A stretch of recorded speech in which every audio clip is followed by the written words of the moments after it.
यशोमती मैया के नंद लाला, जिसके सामने माया जाल बुनने का प्रयास कर रहे हो, ये माया के स्वामी है। ये मायाधर विष्णु है ये।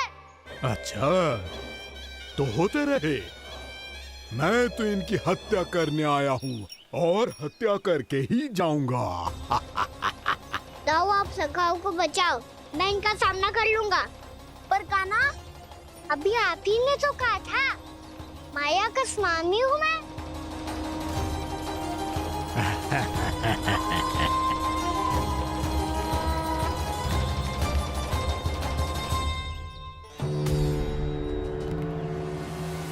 ये तो मथुरा का व्यापारी है।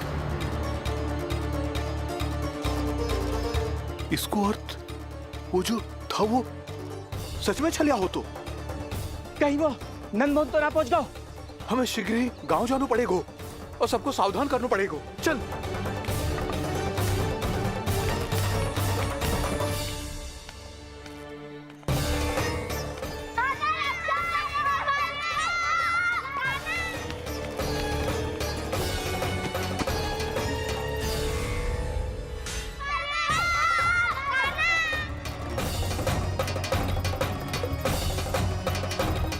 यदि तुम्हें लग रहा है कि मेरे छल के वार से बच गए हो, तो मुझसे भी बच जाओगे। ये तुम्हारी सबसे बड़ी भूल है कृष्ण। मेरे पास बहुत सारे मायावी अस्त्र हैं, जो क्षण भर में ही तुम्हें विष्णु लोक पहुंचा देंगे। तो फिर प्रतीक्षा क्यों कर रहे हो? बालक, मैं परिहास नहीं कर रहा हूँ। मुझे पता है, तभी तो कह रहा हूँ शीघ्र दिखाओ ना। मुझे तुम्हारे सारे मायावी अस्त्र देखने हैं। कैसे बालक हो तुम? मैं यहाँ खेल दिखाने नहीं आया हूँ। तो समय व्यर्थ क्यों कर रहे हो ब्रह्मासुर? जो करने आए हो वही करो ना। अब देखो कैसे तुम्हारे प्राण एक ही वार में इस देह का साथ छोड़कर उड़ जाएंगे। मेरी मायावी अग्नि तुम्हारे भोले भाले से इस मुख को जलाकर भस्म कर देगी।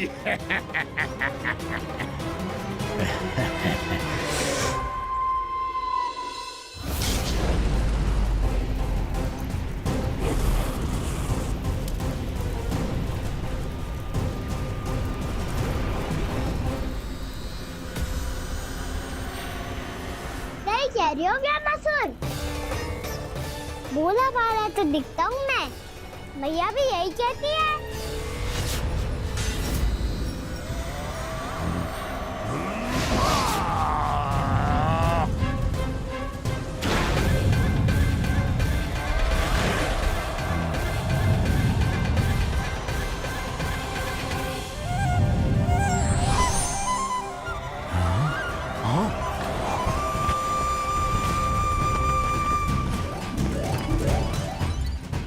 आसन को उपहार देने के लिए बहुत बहुत धन्यवाद ब्रह्मासुर। बहुत समय से खड़े खड़े थक गया था मैं।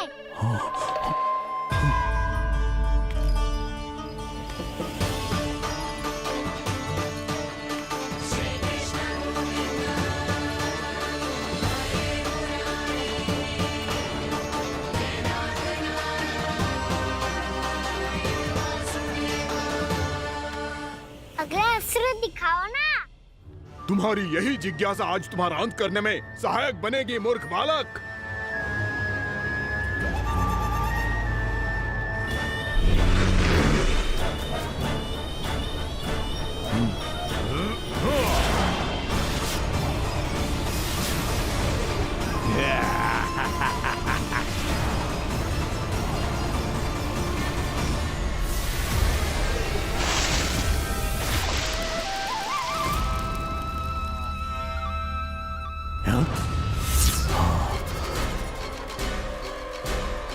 अच्छा, पर प्रक्षालन करना चाहती थे तो पहले क्यों नहीं बताया? मुस्कुराना बंद करो। तुम्हारी ये हंसी मुझे कांटों की तरह चुभ रही है। पर मैया तो कहती है कि मेरी मुस्कुराहट फूलों की तरह है।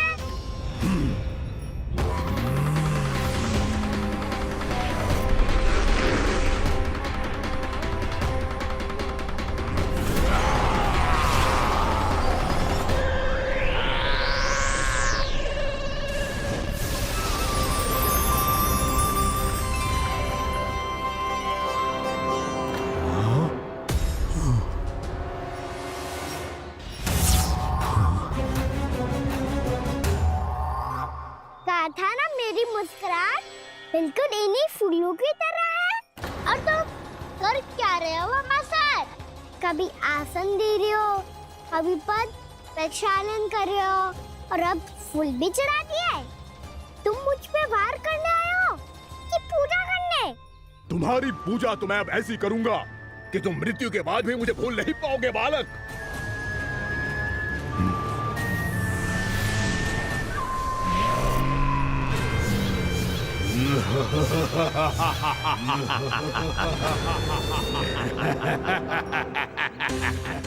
कान्हा, ये चट्टान तो मुझसे हिल ही ना रही।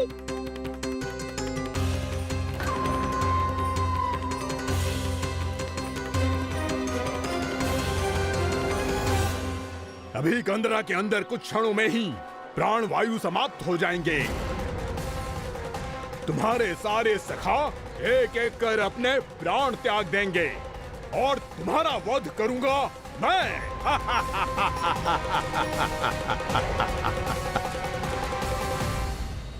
अरे सब जन बच के रहना। छलिया आया हुआ है वृंदावन में। अरे छलिया आ गया है। वृंदावन में मायावी छलिया। अरे क्या होगा? कौन छलिया? मायावी छलिया सबको छलता है वो। हाँ, कुछ भी कर सके है वो। बहुत भयानक। अरे भानु, ठहर जरा, क्या हुआ? बहुत भयानक है वो। बच के रहना सब लोग। अरे भेष बदल ले तो है वो। हाँ। क्या होगा? छलिया है वो। अरे मेरी बात तो बताओ। रानी भाभी, कान्हा घर पर ही है ना? ऐसे भड़बड़ा क्यों रहे हो? कोई भूत देख लियो है क्या? भूत ना भाभी, छलिया से भेंट हो गई। सच्ची का मायावी छलिया है भाभी। क्या उल्टा सीधा बोले जा रहे हो? ठीक से बताओ। अब बोलो भी। वो कान्हा के पीछे पड़ो है वो। मेरे लल्ला के पीछे? हाँ रानी भाभी, हमारे अचेत होने से पहले हमने उसे ये कहते सुना था कि वो वृंदावन आने वाला है कान्हा से मिलने। हे नारायण, मेरे कान्हा की रक्षा करना। जसोदा जी, मायावी छलिए से बचना बालकों के बस की बात ना है। जीजी, बालक वन में अकेले हैं।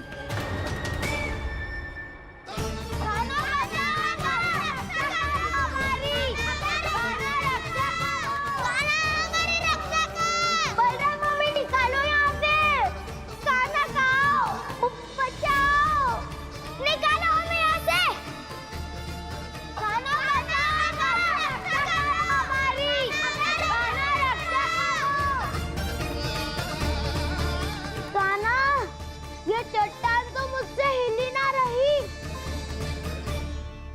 यदि मैं माया का स्वामी हूँ तो आप भी बल के स्वामी हो। ताऊ, अपनी क्षमता, अपना सामर्थ्य स्मरण करो।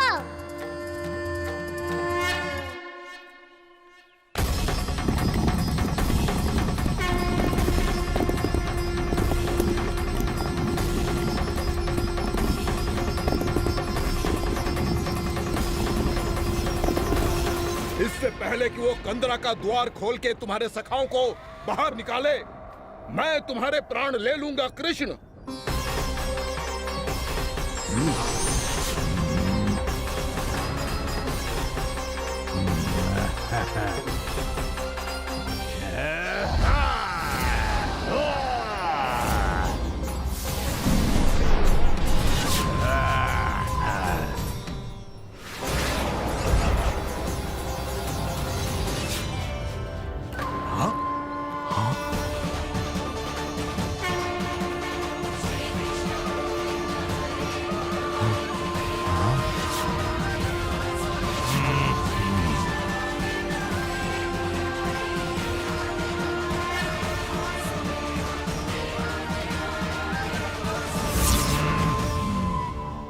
कितनी पूजा करोगे ब्रह्मासुर?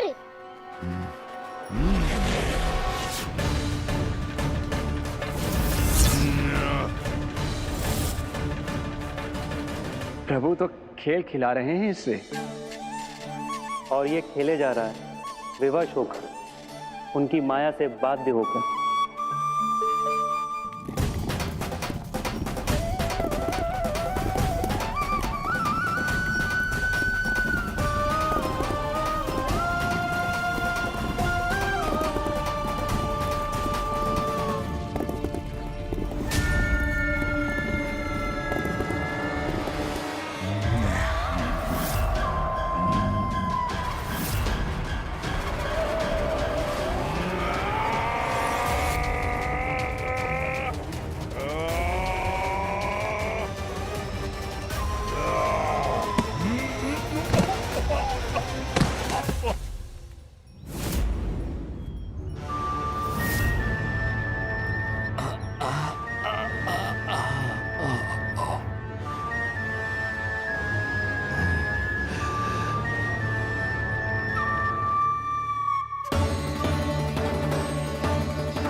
जो प्रभु के सामने माया करने आया था, वो स्वयं को ही माया में उलझा हुआ पा रहा है। नारायण नारायण। लो, अब तो तुमने दंडवत प्रणाम भी कर लिया, माया भी कथा भी उपहार में दे दी। तुम चाहते क्या हो ब्रह्मासुर? मेरी शरण में आना है क्या?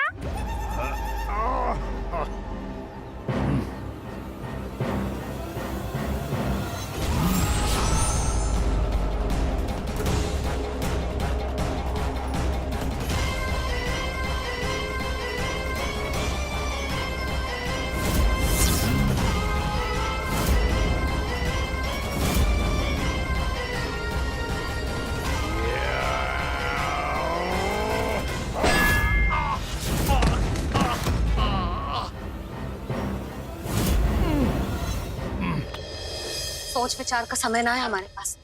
अपने बालकों की रक्षा के लिए इसी क्षण में निकलना होगा। और वो छलिया किसी का भी रूप धारण कर सकते हो। सुलक्षणा तेरा, शांति तेरा या मेरा, किसी का भी रूप धारण करके हमें भ्रमित कर सकते हो। इसीलिए हमें सतर्क रहना होगा। समझ आई? चलो।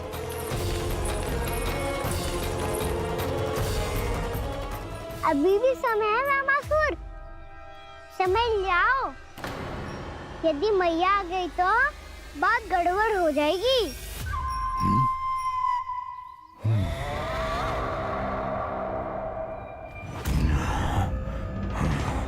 मुझसे दूध का कोई लाभ नहीं होगा।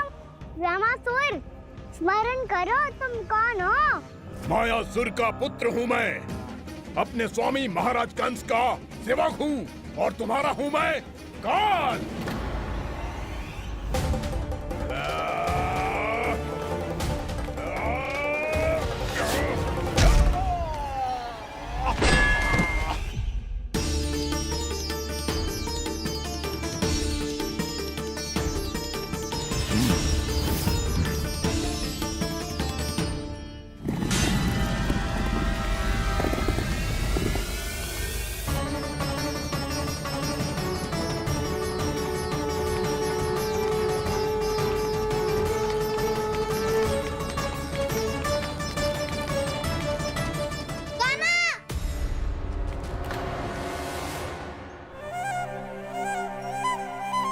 बाबा कहते हैं दुष्टों को पहले बातों से समझाना चाहिए, फिर भी ना माने तो अस्त्र ना उठाना दृढ़ता होती है।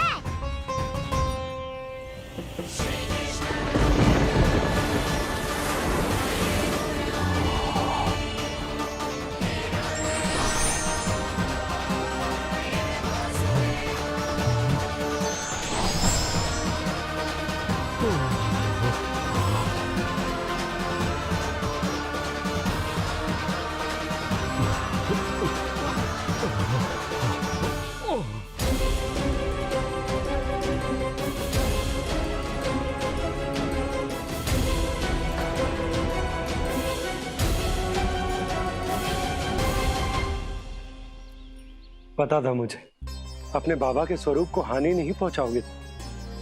सही कही तुमने। पिता की छवि ही पिता के समान भी आनंदीय होती है। ब्रह्मासुर, ब्रह्मासुर। ये मैं अपने वास्तविक रूप में कैसे आ गया?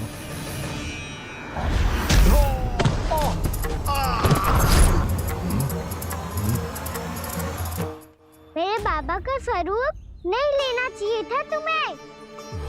मैया ने सिखाया है भूल को क्षमा किया जा सकता है, पर जानबूझ के किए गए अपराध के लिए दंड ही एकमात्र निकाल होता है। ये बार बार अपनी मैया का नाम ले रहा है। यदि मैं वो स्वरूप लूं तो अपनी मैया पर वार नहीं कर पाएगा ये।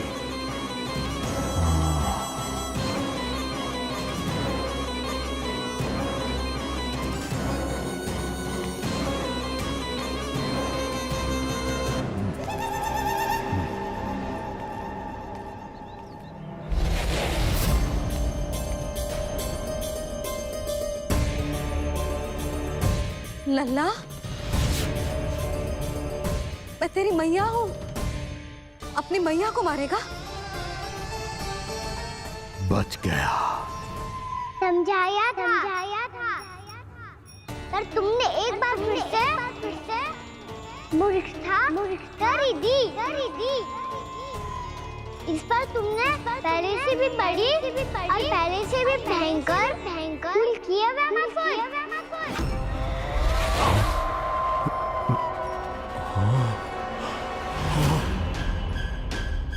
ये क्या हो रहा है मुझे? बार बार मेरा रूप क्यों बदल रहा है? ममता को समझे बिना अधिक समय तक मैया का स्वरूप हरण करके नहीं रख पाओगे ब्रह्मासुर।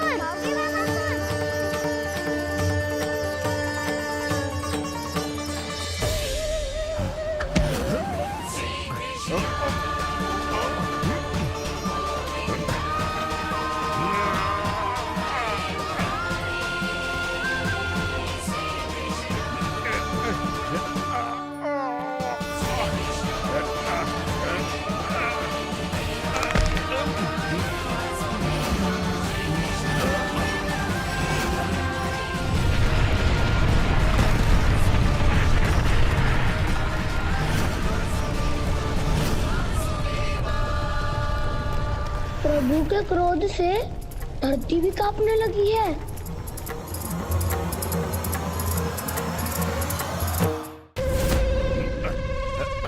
पुत्र को मारने के उद्देश्य से एक मां का रूप लिया तुमने।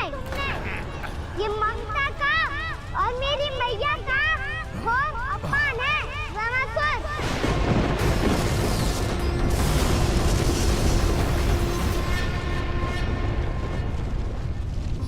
इससे पहले इस असुर के कारण निर्दोष प्राणियों का कोई अहित हो, मुझे कुछ करना होगा।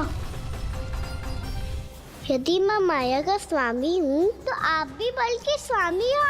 दाऊ, अपनी क्षमता, अपना सामर्थ्य स्मरण करो।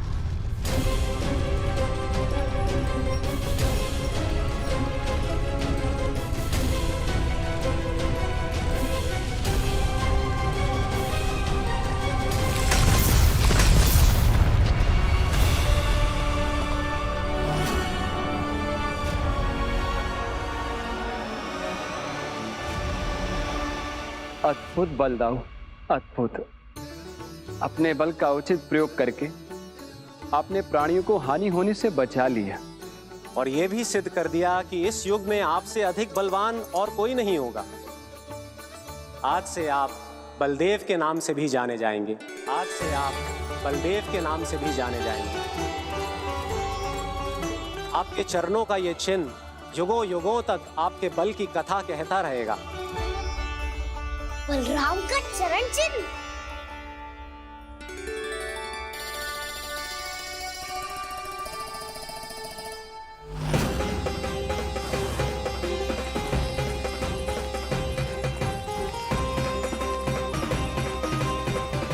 मेरी माया से आज तक कोई नहीं बच पाया है।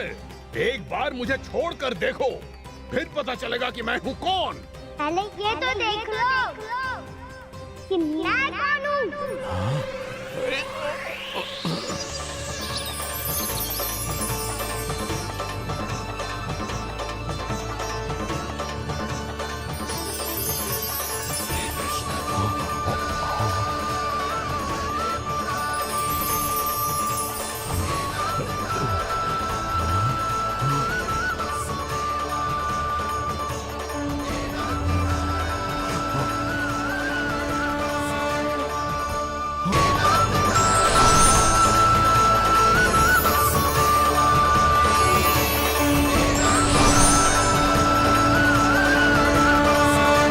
कुछ वरन आया हुआ मसूर।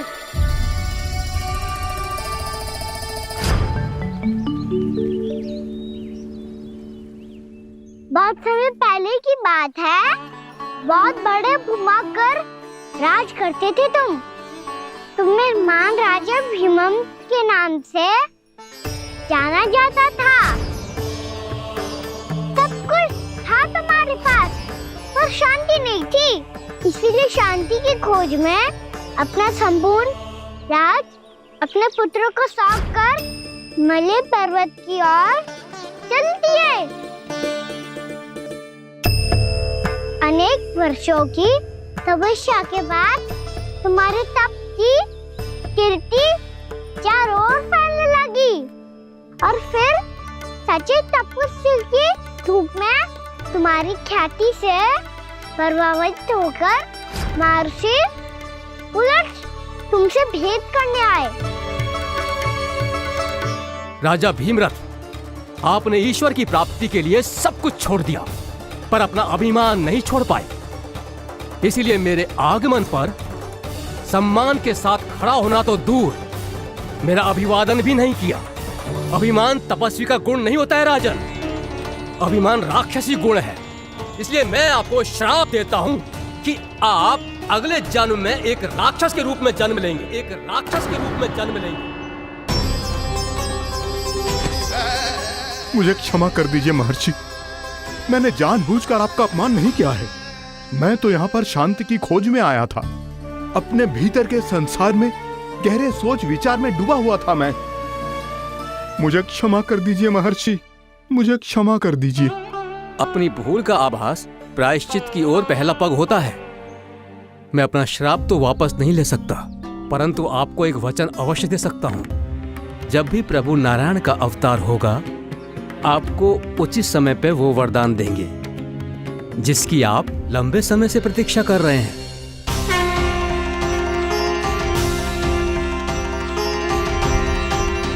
प्रभु, आपने मेरी आंखें खोल दी। अब मुझे पता चल गया है कि आप कौन हैं और मैं कौन हूँ। इसलिए आप मुझ पर कृपा करके अपने चरणों में स्थान दे दीजिए। मुझे वो शांति प्रदान कीजिए जिसकी खोज में मैं वर्षों से भटक रहा हूँ। शांति तो मोक्ष में ही है, इसीलिए मैं तुम्हें मोक्ष का वरदान देता हूँ।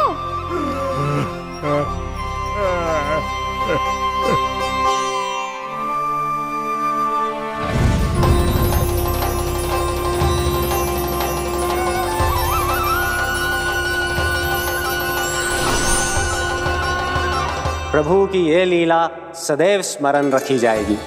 इस स्थान को इनका आशीर्वाद मिलेगा और इस कंदरा को व्योमासुर की कंदरा के रूप में पहचाना जाएगा। भविष्य में अनेक ऋषि मुनियों की शरण स्थली बनेगी ये कंदरा। दीदी, ये कोई साधारण बालक ना है। ऐसा चमत्कार कोई साधारण बालक थोड़ी ना कर सकते हो। तुम सत्य कह रहे थे बलराम, गाना सच्ची में भगवान ही है। तभी तो सब देवता इसे बसाने और इसकी ओर से युद्ध करने आते हैं। तुम सब ऐसे आंखें फाड़ के क्यों देख रहे हो मुझे?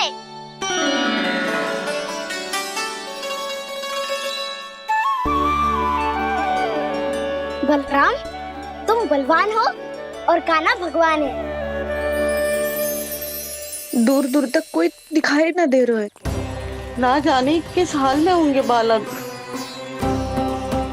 कहीं हम ही तो मार्ग ना भटक गए शीघ्रता के चक्कर में। अब तो एक पग भी ना चलो जा रहे हो। जल, किसी के पास जल है क्या? कंठ तो मेरा भी सूख रहा है मौसी। भाभी निकट ही जमुना जी है, कहूँ तो वहाँ से जल ले आओ। मैं भी जा रही हूँ भाभी, एक से भले दो। हाँ चल, शीघ्रता से आओ। हाँ।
जानकी, जानकी,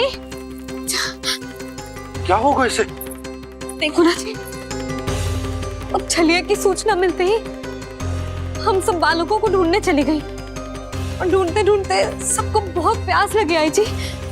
तो जानकी जमुना जी की नदी से जल लेने गई और उसने जमुना जी का पानी पिया और उसकी जेदशा हो गई। बालक कहाँ है? वो ठीक तो है ना? ऊपर ऊपर से सब ठीक है पर भीतर से बहुत भयभीत है सब। जानकी तो बिल्कुल नीली पड़ गया है, लग तो है विष फैल गया है इसको पूरे तन में। मथुरा के सौ से विदेह जी को बुलाए गए हैं उसके उपचार के लिए। जैसे ही इसने जल को मुंह से लगाया, ये गिर पड़ी। चटपटाने का अवसर भी ना मिलो। हाँ वैद्य जी, और निकटी मृत पशु भी पड़े हुए थे। हाँ, मैंने भी अस्थियां देखी थी। इसका तो यही अर्थ हो सकता है कि समस्या वहाँ के जल में ही हो। वैद्य जी, आप रोगी की नाड़ी पे ध्यान दो ना। जे गोपिया क्या कह रही है उसे सुनने की आवश्यकता ना है। जब तक विष के कारण का पता नहीं चल जाता, हम उपचार कैसे कर सकते हैं रानी जी? जी, वो निकट ही यमुना जी में एक विशेष क्षेत्र है, ये सब उसी के जल की बात कर रहे हैं। तब तो ऐसा भी हो सकता है कि किसी विषैले सर्प के काटने का प्रभाव हो। पर सर्प के काटने का चिन्ह ना है उसके तन पे। सर्प जब काटता है तब उसके दांत के चिन्ह बन जाते हैं। मुझे पता है, बड़े बड़े सर्प को काटते हुए देखो है मैंने। एक दिन अब बस कर उज्जवल, ये बड़ी बड़ी हाँकने का समय ना है। पर यदि सर्प ने ना काटा है, फिर जानकी की ये दशा किसने की? अवश्य किसी राक्षस ने की होगी। नाना, कोई विषैला पशु भी तो हो सकता है।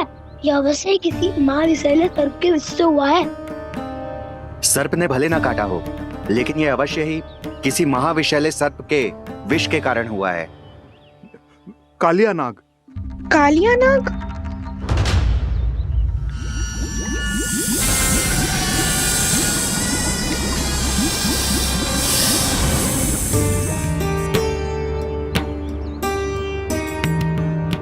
संकेतों से तो ऐसा लगता है कि जानकी ने कालिया नाग के क्षेत्र के विशाल जल पी लियो है। कालिया नाग एक लोक श्रुति है, कल्पना में गढ़ी हुई एक कथा, और कछु ना है।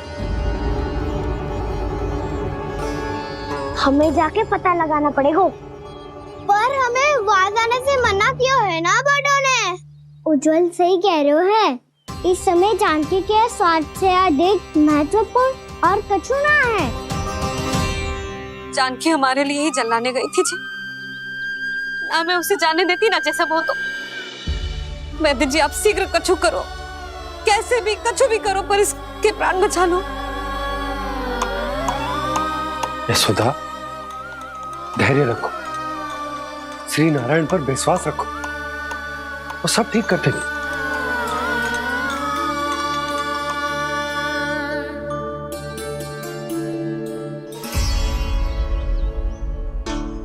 विष की काट की मेरे पास जितनी जड़ी बूटी थी मैंने सब अर्क बना के पिला दी, पर इसकी दशा में अभी तक कोई सुधार नहीं दिख रहा है। यह अंतिम जड़ी बूटी है, अगर इससे भी चमत्कार नहीं हुआ तो फिर जो नारायण की इच्छा।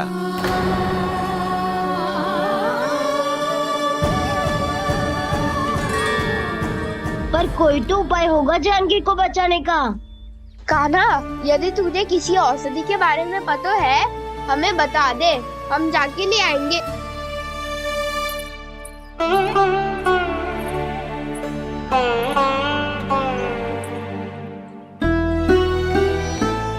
हे नारायण, हे प्रभु, मेरी जानकी के प्राण बचा ले प्रभु।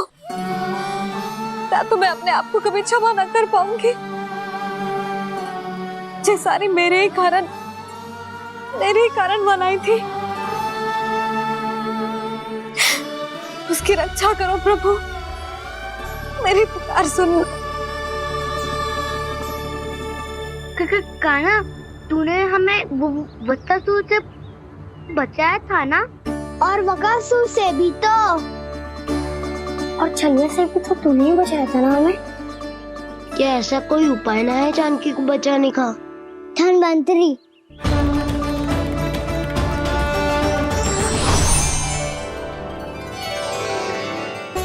मैं आ गया हूं प्रभु, चिंता मत कीजिए,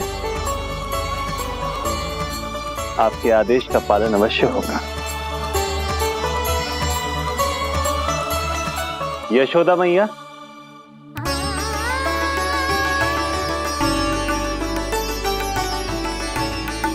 मैया आपको कोई पुकार रहा है।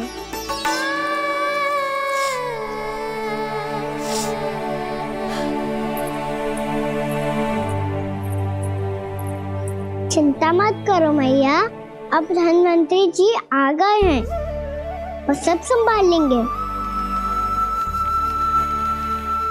धन्वंतरी जी कौन है? जिन्होंने संसार का आयुर्वेद दिया,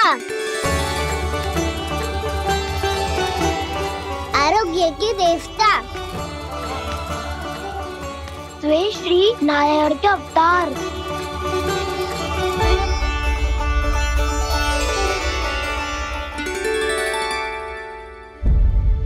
मुझे पता चला है कि आपको वेद की आवश्यकता है। हाँ हाँ, भीतर आइए। आइए आइए बैठे जी। जी रहे। मथुरा का सर्वश्रेष्ठ वैद्य अर्थात मैं यहाँ आ चुका हूँ और रोगी को जितनी औषधि की आवश्यकता थी सब दे चुका हूँ। निश्चित रूप से आपने विष की काट के लिए बहुत ही उत्तम अर्क तैयार किया है, इसीलिए किसी और वैद्य की आवश्यकता नहीं है। किंतु आप अकेले कितना कुछ करेंगे वैद्यराज, मुझे अपना सहायक ही बना लीजिए। पर जो करना था मैं पहले ही कर चुका हूँ। हाँ, वो तो आप कर चुके हैं, बस रोगी के तन से विष निकालना शेष है ना वैद्यराज? हाँ हाँ, बस वही शेष है। इनके रक्त को विष रहित करने में मैं आपकी सहायता करूंगा। पहले ये संजीवनी मानी जाने वाली इन लाल फूलों की बूटी को भी घिसना है ना?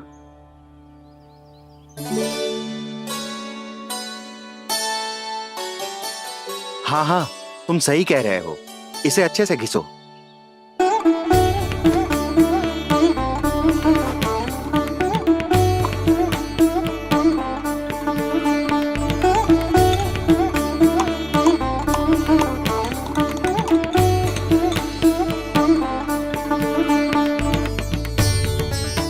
और ये नीले फूलों को भी तो मिलाना है ना? हाँ हाँ, अच्छे सहायक बन सकते हो तुम, ऐसे ही श्रम करते रहो।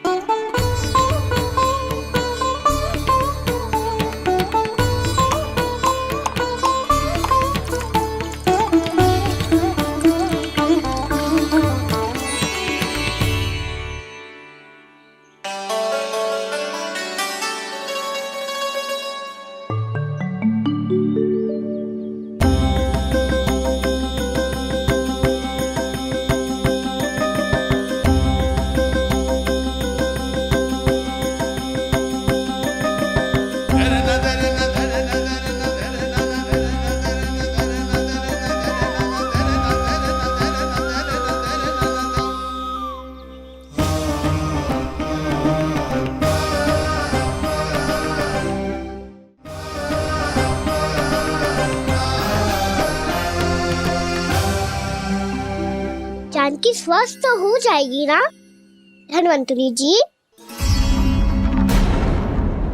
धन्वंतरी? प्रभु, अब मैं क्या करूं?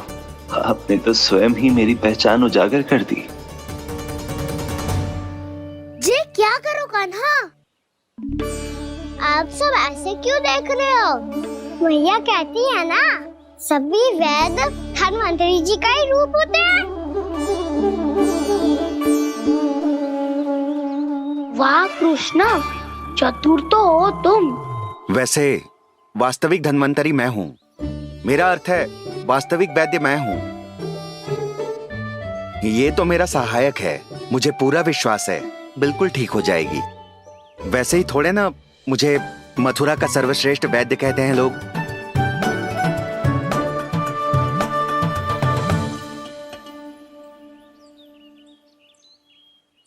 जसोदा भाभी। जसोदा जी, जानकी को चेतना आ गई। जानकी, जानकी, जानकी, तू ठीक है ना? क्षमा करना भाभी, मैं आपके लिए जल ना ला पाई। बस बहुत भूख लगी है। मैं अभी कछु लाती हूँ। जानकी माखन खाओगी?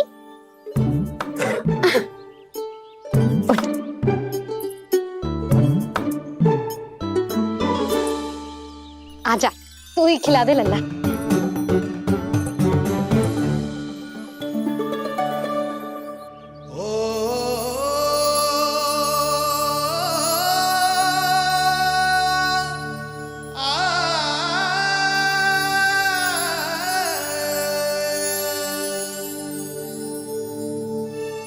तुम सब मेरे लल्ला को माखन चोर कहती हो ना?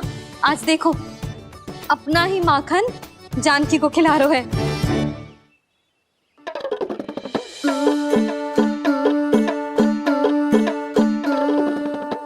थोड़ा और विश्राम कर लो। सदैव तुम हम सबकी सेवा करती हो, आज मैं तुम्हारी सेवा करूंगा। जानकी की जिज्ञासा तब हुई जब जय यशोदा काकी की सेवा कर रही थी, और अब देखो स्वयं भगवान ही इसकी सेवा कर रहे हैं। जानते हो इससे क्या सिद्ध होता है? जो भी यशोदा मैया की पूजा करेगा, अर्थात अपने माता पिता की सेवा करेगा, उनके साथ सम्मान से व्यवहार करेगा, ईश्वर स्वयं उसका ध्यान रखेंगे। कभी धन्वंतरी के रूप में तो कभी स्वयं कान्हा के रूप में। भक्त और भगवान का देखो कैसा ये अनुराग, स्वयं करे सेवा प्रभु, अद्भुत गोपी का भाग्य। प्रभु इन सब पृथ्वीवासियों से कितना घुल मिल गए हैं। ना तो ये प्रभु को भगवान मानते हैं और ना ही प्रभु अपने आप को इनसे सर्वश्रेष्ठ समझते हैं। अपने आचरण से ये सिद्ध कर रहे हैं कि ये सभी में हैं और सभी इनका ही अंश है।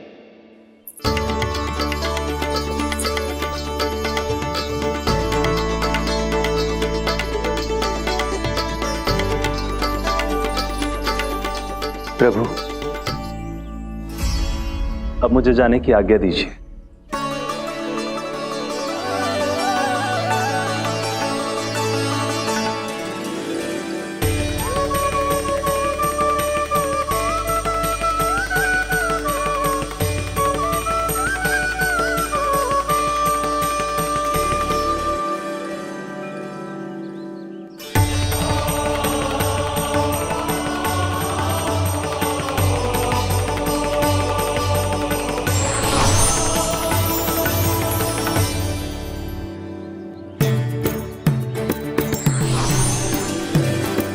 कान्हा ने तो सच्ची में धन्वंतरी जी को बुला लिया था।